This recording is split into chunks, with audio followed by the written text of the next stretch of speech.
Hey YouTube, this is Matthew, and thanks to a guy named Gaijinhunter, we finally got photos of the Nintendo Switch game cases.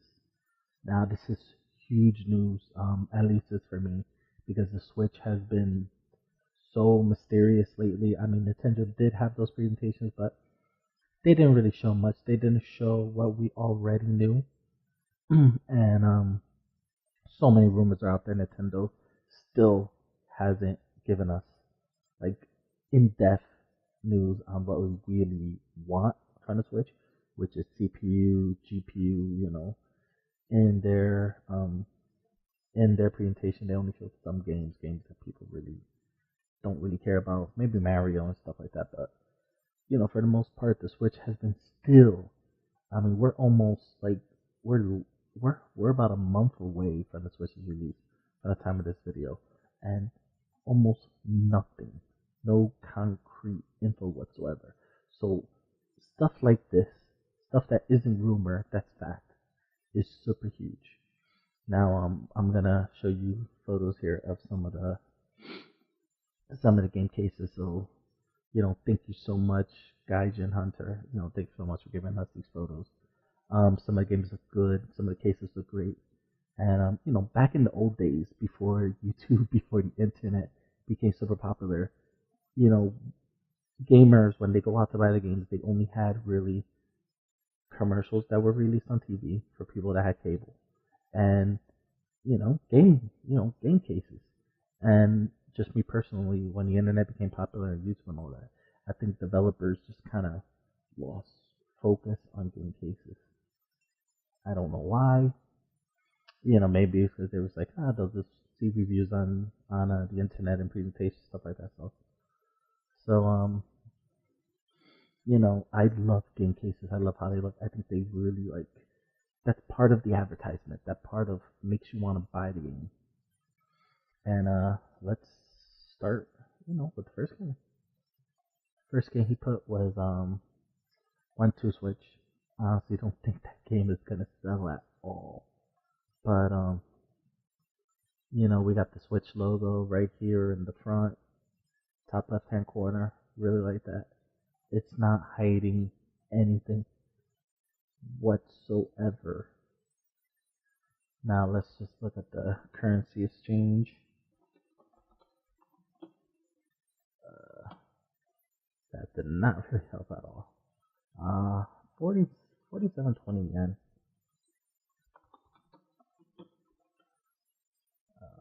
Let's see, to US dollar. And that's about $40. So about $40. Honestly, I don't think anybody would really pay $40 for this game. Honestly, this game just doesn't really look great. But I'm really digging this game. I'm really digging this game art. In the back, really gives details about the game and how to use it. And her cover, just some cool photos of people, 1-2 Switch. Honestly, a decent cover. Not bad at all. So moving right along. Second one we got here, Bomberman. Honestly, I'm a big fan of Bomberman. I love Bomberman. I play Bomberman, in just about every Nintendo console. And I love Bomberman art. Right here we got the cover, front cover. I love that they have the logo right here on the top left hand corner. Doesn't, bother the image whatsoever. And this really gives a good demonstration of what the game is about. It's Bomberman, for God's sake. Go here, it tells you how many, and it's Nintendo Switch Pro compatible. That's awesome.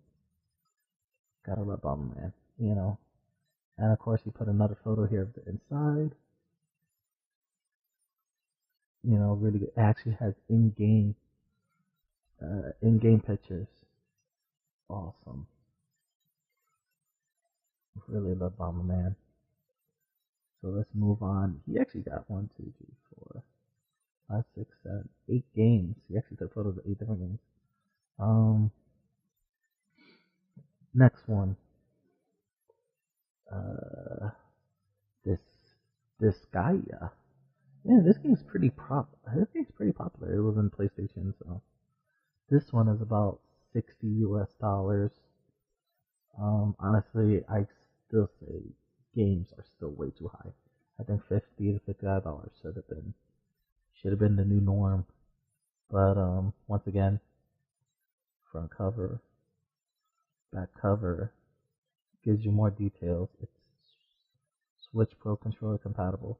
So Nintendo is really, at least from these launch games, these pre-order games, really emphasizing that the Switch Pro controller is gonna be, at least on these pre-order games, a priority.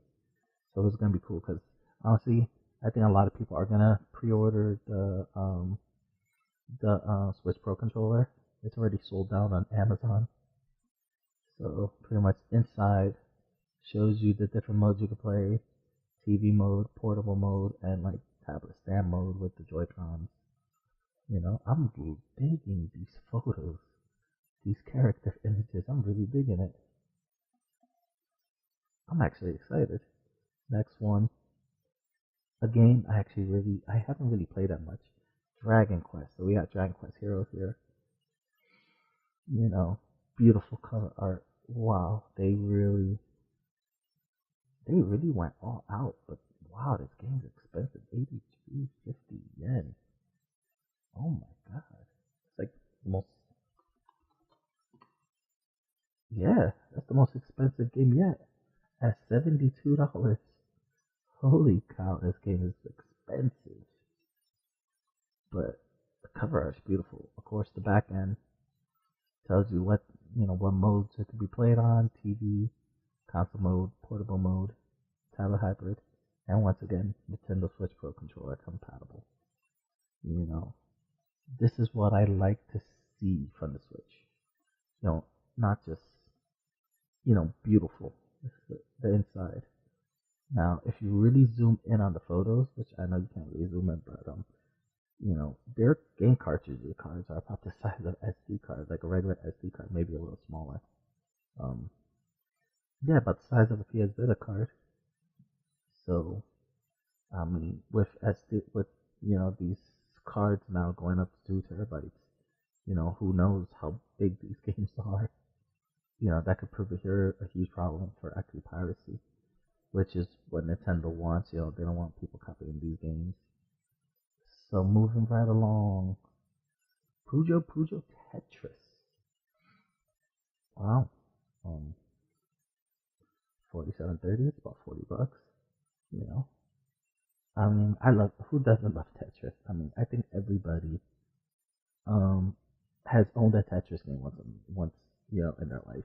I remember my Game Boy, the original Game Boy. I actually had the original Game Boy, and my first game was Tetris. I think that was the only game at the time that, un- until later on, Pokemon came on. That's the other game I got.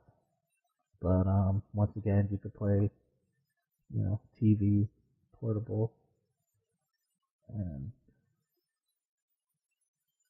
um, I'm guessing you can play this with Joy-Cons. Yes, you can, and the Pro Controller as well.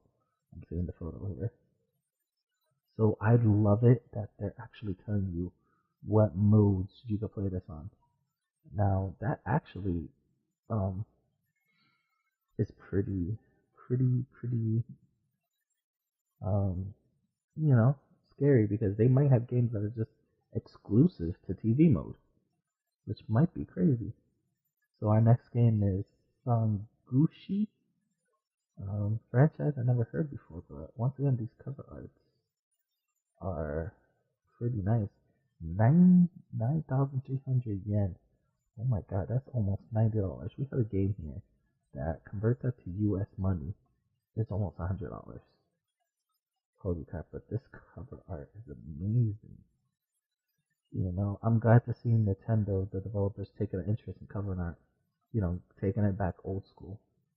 Because this cover art is just crazy. I mean, if they could, have these games actually in America, I honestly think this game would sell. So we got TV mode, tablet mode, and portable mode. I'll call that tablet mode because I really don't know what else to talk about that mini mode. But these cover arts are just beautiful. So moving right along, another franchise that I'm not really good at is Setsuna. Now, honestly, by Square Inc. So Square Inc. is really, I mean, right now there's like three, four Square Inc. games already developed for the Switch. So 45.50, it's around $40, 40 $45.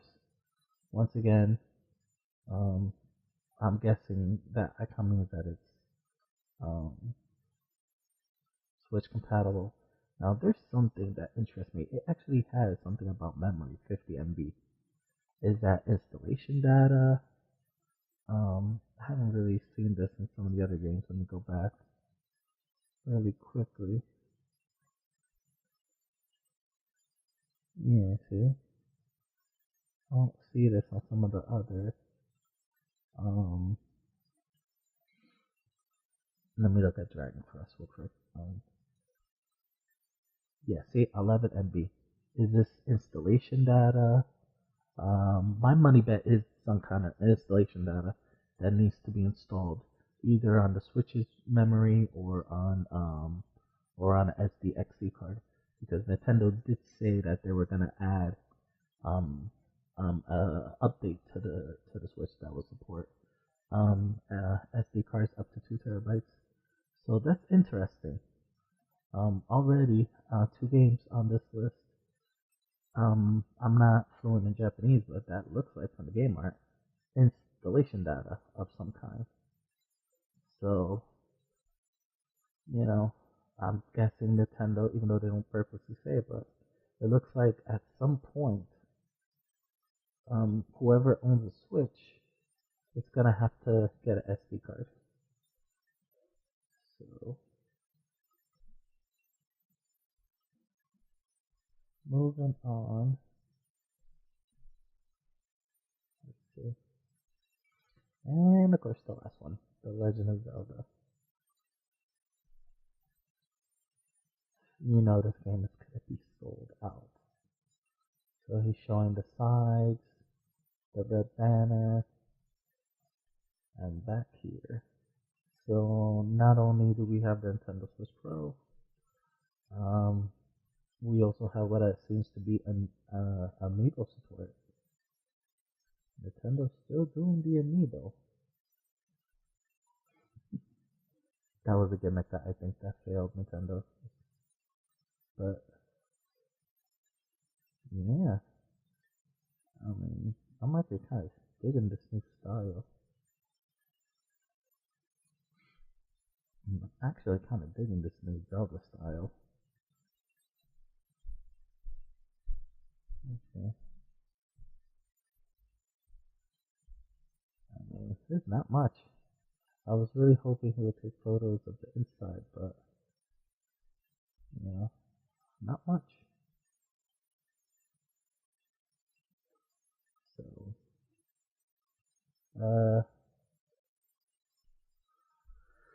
oh, there you have it, guys.